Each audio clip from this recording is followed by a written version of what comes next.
Hello everyone, welcome to C A Raman Luthra classes. My name is Barka Mirza and आज मैं आपके साथ में हूँ with a very important subject that is management.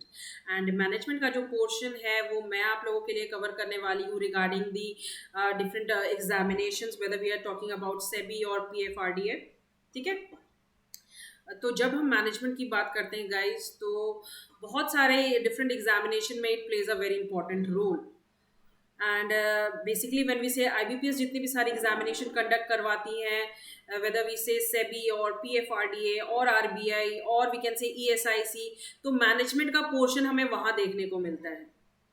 तो इस पर्टिकुलर सेशन में गाइज हम बात करने वाले हैं, कुछ मैं एमसीक्यूज करवाने वाली हूँ regarding the basics of management, उसके डिफरेंट कंसेप्ट के ऊपर। ओके।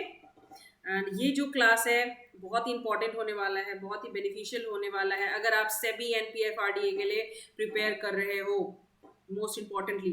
ओके। क्योंकि आपको पता है कि एग्जामिनेशन का जो लेवल है गाइज, वो दिन पर दिन इंक्रीज होते जा रहा है, वो दिन पर दिन बढ़ते ही जा रहा है। एंड अब आपको जो है वो स्ट्रेट फॉरवर्ड या फिर डायरेक्ट क्वेश्चंस आपको नहीं पूछे जाते हैं, है ना। आपको टेक्निकल क्वेश्चंस पूछे जाते हैं, आपके ऑप्शंस में कुछ ऐसा ऑप्शन डाल दिया जाता है, कुछ ऐसा वर्ड्स डाल दिए जाते हैं जिससे बच्चे कंफ्यूज हो जाते हैं कि ऑप्शन ए होगा या ऑप्शन बी है। भले उसको कंटेंट पता है अच्छे से, बट फिर भी बच्चे कंफ्यूज हो जाते हैं। तो मैं यही कहूंगी मोस्ट इम्पॉर्टेंटली, किसी भी टॉपिक का, अगर कोई भी टॉपिक हो, अगर आपको उसका कंटेंट अगर अच्छे से क्लियर है, तो आप कोई भी क्वेश्चन जो है वो इजीली उसको आंसर कर सकते हो। तो गाइज इसलिए मैं कह रही हूँ ये जो क्लास है बहुत ही इंपॉर्टेंट क्लास है, बेनिफिशियल है for your examination.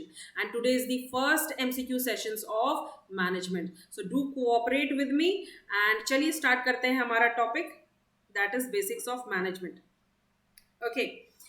When we say management, what is management? I hope आप सब लोगों को पता होगा कि मैनेजमेंट क्या होता है ना। Let's see. जब हम मैनेजमेंट की बात करते हैं तो इट इज अ प्रोसेस। ये क्या है? एक प्रोसेस है, as we all know. Management को तीन भाग में डिवाइड किया गया था, that is manage, men and T for tactfully. पुराने जमाने में, पुराने समय में मैनेजमेंट को तीन वर्ड्स में डिवाइड कर दिया था कि लोगों को तरीके से संभालना, लोगों से तरीके से काम करवाना, दैट इज मैनेजमेंट। बट धीरे धीरे जैसे इंडस्ट्रियलाइजेशन हुई, वैसे वैसे मल्टीनेशनल कॉर्पोरेशंस आने लगे, आ गए ट्रांस नेशनल कॉर्पोरेशंस आ गए, बहुत बड़े बड़े ऑर्गेनाइजेशंस आ गई, एंड उस टाइम पे मैनेजमेंट की रिक्वायरमेंट बढ़ गई। तो अब जाके मैनेजमेंट क्या है? It is a process, it is a separate discipline, है ना। मैं आपको पूछना चाहती हूं कि what are the 5 M's of management, जिसके दम पर ऑर्गेनाइजेशन चलती है। What are the 5 M's of management? I hope आप सब लोगों को पता होगा ये। दी 5 M's ऑफ मैनेजमेंट, जल्दी जल्दी बताएं क्या होगा। What are the 5 M's of management? Yes, पहला क्या है? Man. Second one is material. Third one we have money. Fourth one we have methods, and fifth one we have machinery.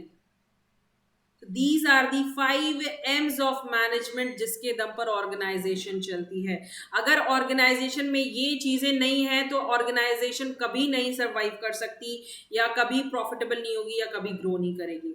Without man आप काम कैसे करोगे? किससे करवाओगे काम आप?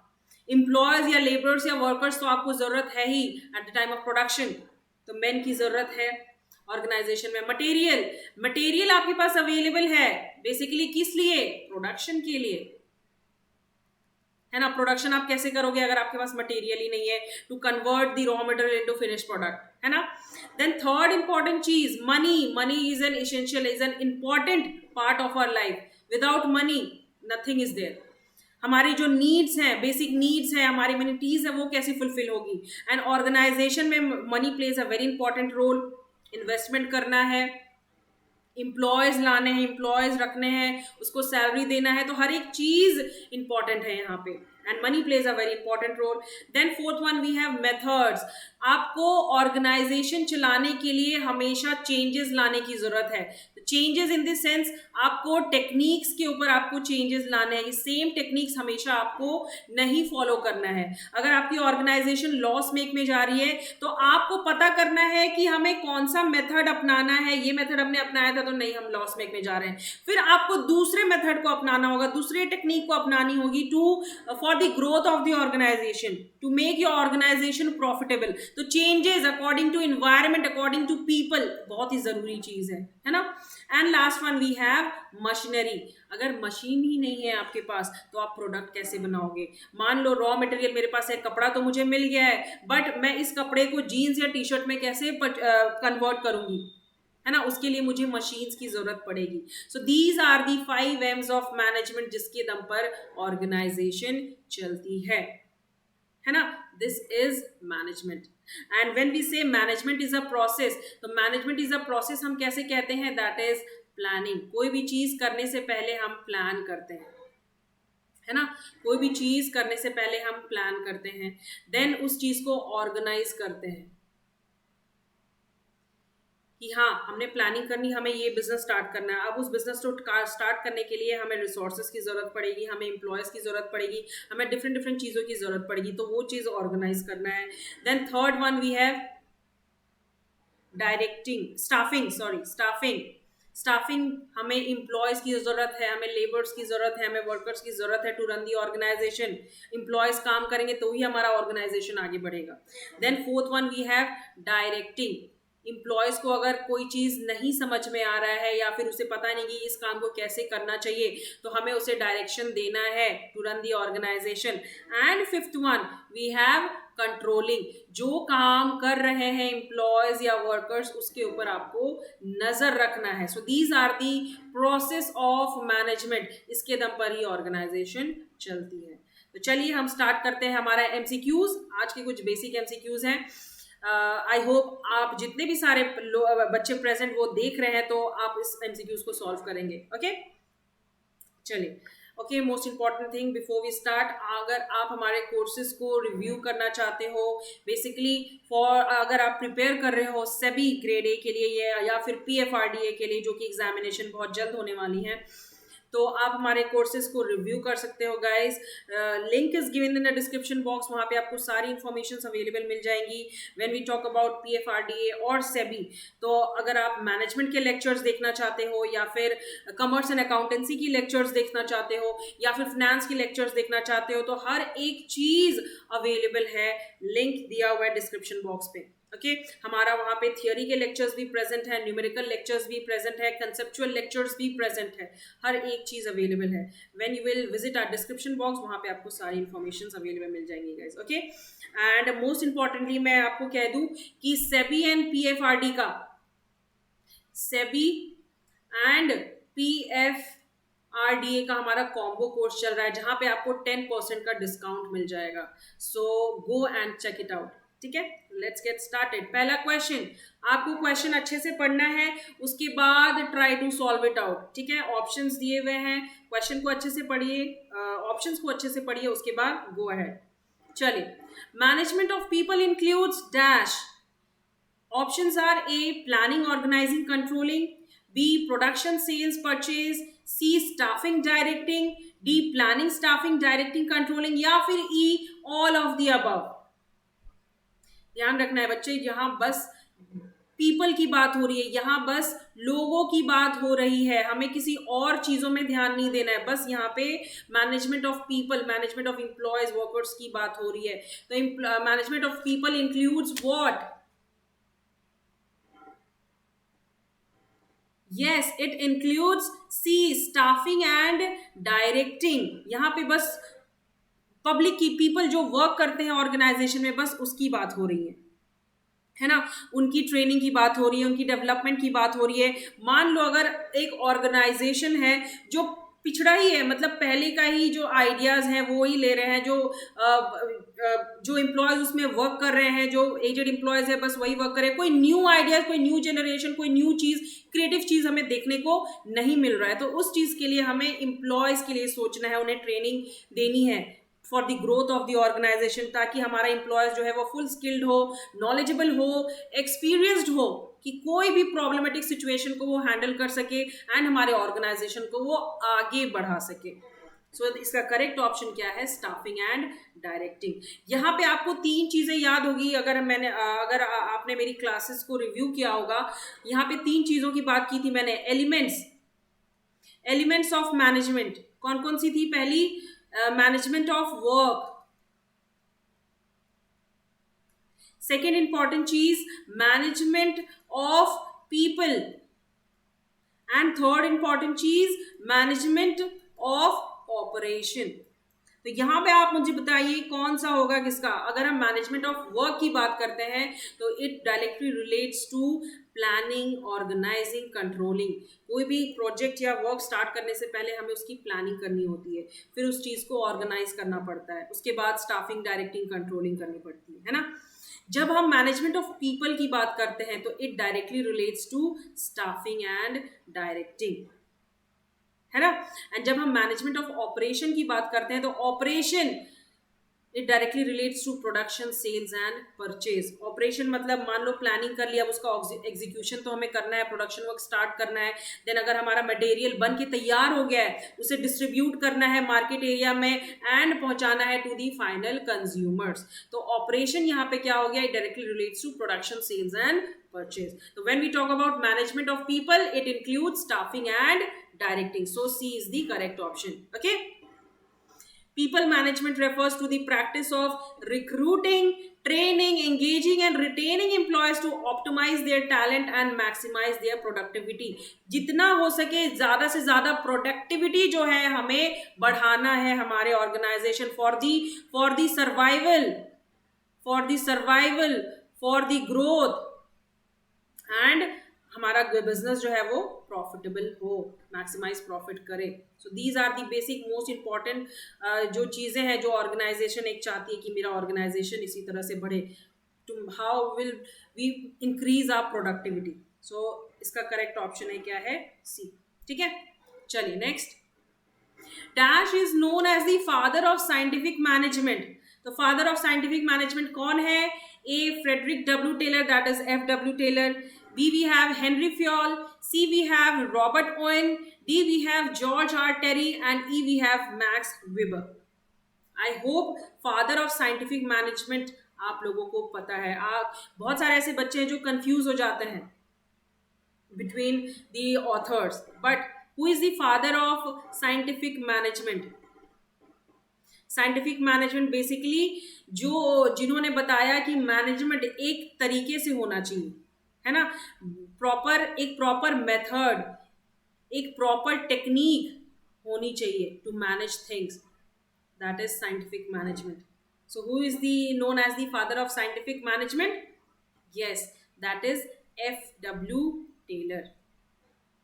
When we talk about F.W. Taylor, इनके हिसाब से मैनेजमेंट क्या होनी चाहिए? एक्सपेरिमेंट होना चाहिए। एक्सपेरिमेंट, लोगों को एक्सपेरिमेंट करके देखना चाहिए, ऑब्जर्व करना चाहिए थिंग्स को, सोच समझ कर काम करना चाहिए।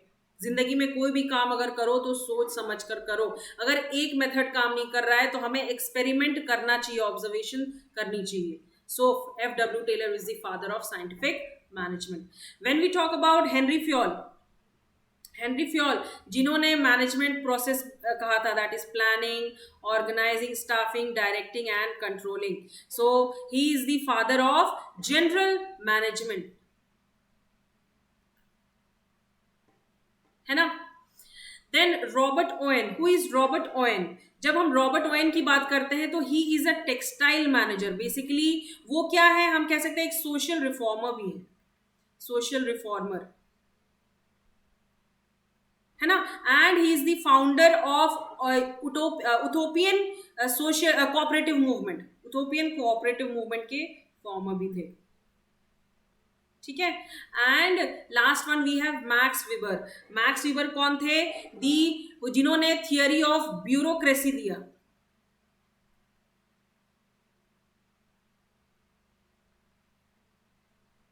है है ना। ब्यूरोक्रेसी बेसिकली मींस डिपार्टमेंटलिज्म, कि हर एक चीज के लिए अपना अपना एक डिपार्टमेंट होना चाहिए, उस हिसाब से लोगों को काम करना चाहिए। बेसिकली व्हेन वी से the system of government by a large number of officials जो कि हैंडल करता है, दैट इज मैक्स वीवर। तो ये इनकी थियरी थी, that is the theory of bureaucracy. Okay, F.W. Taylor, जिसको हम फादर ऑफ साइंटिफिक मैनेजमेंट कहते हैं, which also known as Taylorism. मैंने अपने क्लासेस में, अगर आपने मेरी क्लासेस को रिव्यू किया होगा, मैंने अपने क्लासेस में हर एक चीज आप लोगों को इन डिटेल इन डेप्थ पढ़ाया है। Taylor believed that it was the role and responsibility of manufacturing plant manager to determine the best way for the workers, कि वर्कर के लिए बेस्ट जॉब कौन सा है, उसके स्किल के हिसाब से, उसके नॉलेज के हिसाब से उनके लिए बेस्ट डिपार्टमेंट कौन सा रहेगा, और अगर वो उस चीज में पीछे है तो उसको ट्रेनिंग एंड डेवलपमेंट प्रोसेस में भी डालना चाहिए for the growth of the organisation. ठीक है, चलिए next question. Dash is the development, utilisation, compensation and motivation of human resource by the organization. So basically this question is asking कि एक ऐसा फंक्शन जो आपके लिए काम करता है, basically it dash is the development of utilisation, compensation, motivation of human resource by the organization, and its options are planning function, staffing function, directing function, organising function, या फिर E none of the above. एक ऐसा function जो आपको help करता है आपके utilisation के लिए, कॉम्पनसेशन के लिए, मोटिवेशन के लिए बाय द ऑर्गेनाइजेशन, तो वो कौन सा फंक्शन है गाइस? ये भी क्वेश्चन थोड़ा डायरेक्ट मैंने, मतलब जो आपके नोट्स होंगे उस नोट्स के बीच से मैंने आपको दिया है, so this is not a direct question at all, तो आप इसे कंफ्यूज मत होइएगा प्लीज। इसलिए मैं आपको बोलती हूं कि आपको क्वेश्चन जो है वो अच्छे से पढ़ना है। यस, इसका करेक्ट ऑप्शन होगा that is B, staffing function. यहाँ पे किसके लिए बात कर रही है? यहाँ पे लोगों के लिए बात हो रही है। यहाँ पे फिर से मैं कहूँ एक ऐसा फंक्शन जो आपके लिए हेल्पफुल साबित होता है, आपके लिए हेल्प करता है। Basically staffing function is the development, utilisation, compensation, basically अगर हम सैलरी पर्क्स की बात करें, मोटिवेशन जो एम्प्लॉयज को मोटिवेट करता है human resource by the organisation. But बहुत सारे स्टूडेंट्स यहाँ पे कंफ्यूज हो जाते हैं रिगार्डिंग दी वर्ड मोटिवेशन। जब वो मोटिवेशन की बात करते हैं तो ये वो सोचते हैं कि ये तो मोटिवेशन यहाँ पे वर्ड आ गया है तो it directly relates to the direction functions. तो नहीं, यहाँ पे बात हो रही है सिर्फ स्टाफिंग फंक्शन की। यहाँ पे लोगों की बात हो रही है, उसके फंक्शंस के बारे में बात हो रही है, उसके डेवलपमेंट के लिए, उसके सैलरी पर्क्स के लिए बात हो रही है by the organisation. So the correct option is staffing function. ठीक है, staffing is the managerial function of recruitment, selection, training, developing promotions and compensation of personals. Staffing may be defined as the process of hiring and developing the required personnel to fill in the various positions in the organization. हम staffing function को it is also known as personal management. Personal management, अगर आपको examination में पूछा जाएगा regarding the personal management तो आप वहां पे स्टाफिंग फंक्शन के बारे में डिफाइन कर सकते हो। So it is also known as personnel management. ठीक है, चलिए नेक्स्ट क्वेश्चन की तरफ चले। आई होप आप लोग क्वेश्चंस को अच्छे से समझ रहे होगे एंड आप करेक्ट आंसर्स भी दे रहे होगे फॉर श्योर। चलिए, the concept of superior and subordinate is introduced bye, ये जो कंसेप्ट है सुपीरियर एंड सबऑर्डिनेट का, ये किसने इंट्रोड्यूस किया?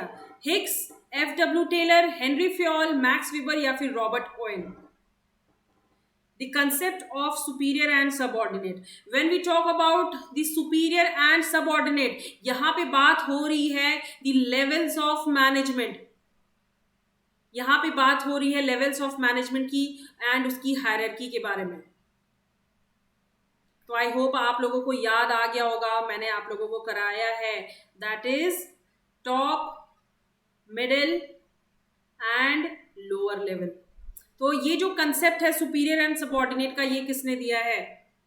Yes, that is C, Henry Fayol. The concept of superior and subordinate is introduced by Henry Fayol. उन्होंने discuss किया है the classes, the levels of management, the hierarchies of management. Top level पे हमारा कौन आ जाता है? दी superiors, जिनके पास full powers होते हैं, पावर्स होते हैं, उनके पास अथॉरिटी रहते हैं to design a project, project की पॉलिसी क्या होनी चाहिए for the growth of the organisation, for how will a organisation maximise profit. Then ये किसे पावर्स, इनके पास ये पावर्स रहती है कि ये ऑर्डर्स दे सके to the middle and the lower ones. तो उसके नीचे जितने भी सारे होते हैं वो सबऑर्डिनेट्स ही होते हैं। मेन सुपीरियर्स का क्या काम रहता है, वो पावर्स, उनके पास पावर रहता है कि किसी भी पॉलिसी का प्लान को फॉर्मुलेट करना, ठीक है, उन्हें बता देना लोगों को कि हाँ ये हमारा प्लान है, अब इसी तरह से हमें करना है। अब ये मिडिल जो है, मिडिल जो लिंकिंग ग्रुप है, ये क्या करेगी, ये यहां से तो इंटरप्रेट इन्होंने कर लिया एंड इस चीज को इंप्लीमेंट करेगी टू दी लोअर लेवल पे। एंड लोअर लेवल जो है वो अपने एम्प्लॉय से किस तरह से काम करवाएंगे, ये इनकी ड्यूटी है, ठीक है। तो this concept of superior and subordinate is introduced by Henry Fayol. And most importantly guys, मैं एक और क्वेश्चन आपको बता दे रही हूं कि अगर आपको पूछा जाए एग्जामिनेशन में कि फर्स्ट लाइन वर्कर्स कौन होते हैं, first who are the first line workers, तो बहुत सारे ऐसे बच्चे को लगेगा ऑप्शंस अगर दिए हुए रहेंगे, टॉप या फिर बी मिडिल या फिर सी लोअर लेवल या फिर D none of the above, ठीक है। तो इसका करेक्ट ऑप्शन क्या होगा, who are the first line workers, who are the first line officers, basically the lower levels, जो हमारे सबऑर्डिनेट्स हैं, जो फॉरमेन्स है बेसिकली फैक्ट्रीज में काम करवाते हैं। बहुत सारे ऐसे स्टूडेंट्स हैं जो कंफ्यूज हो जाते हैं कि नहीं ये टॉप लेवल है, नो, फर्स्ट लाइन ऑफिसर्स किसे कहते हैं हम, लोअर लेवल ऑफिसर्स, जो सबऑर्डिनेट्स होते हैं, जो बेसिकली हम कह सकते हैं जो फॉरमैन होते हैं, जो वर्कर्स से काम करवाते हैं फैक्ट्रीज में, बेसिकली यहाँ से ही इनकी प्रमोशन होती है, इनके अच्छे काम की वजह से इनकी प्रमोशन होती है एंड ये टॉप लेवल में जाते हैं, सुपीरियर लेवल में। सो यहाँ से ही आपके दो क्वेश्चंस निकल कर आते हैं। हमने देखा सबऑर्डिनेट्स एंड सुपीरियर का कंसेप्ट किसने दिया, एंड यहाँ से सेकंड क्वेश्चन हमारा आ जाता है who are the first line officers, तो इसका करेक्ट ऑप्शन होगा सी, ठीक है। चलिए नेक्स्ट पे चलते हैं हम। Dash is described as an obligation to perform a task.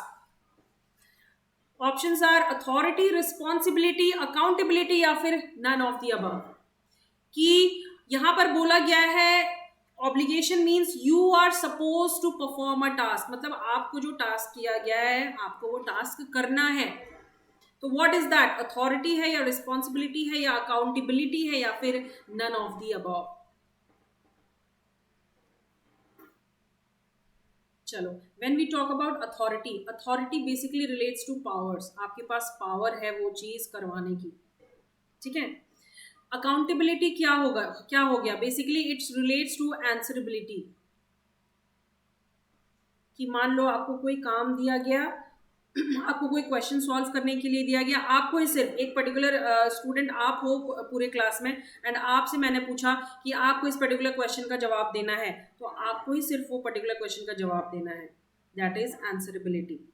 Responsibility क्या हो गया, you are responsible to do that task, आप you are suppose to do that task, तो ऑब्लिगेशन यहीं पे आ जाता है, that is the correct option is responsibility. Responsibility is described as an obligation to perform a task, ठीक है। तो आपने भूलना नहीं है, इसका करेक्ट ऑप्शन क्या होगा, responsibility. Obligations means you are suppose to do, ठीक है। तो correct option is responsibility is described as an obligation to perform a task. चलिए next question. Dash also includes the competence to understand a problem in all its aspects and to use original thinking in solving a problem।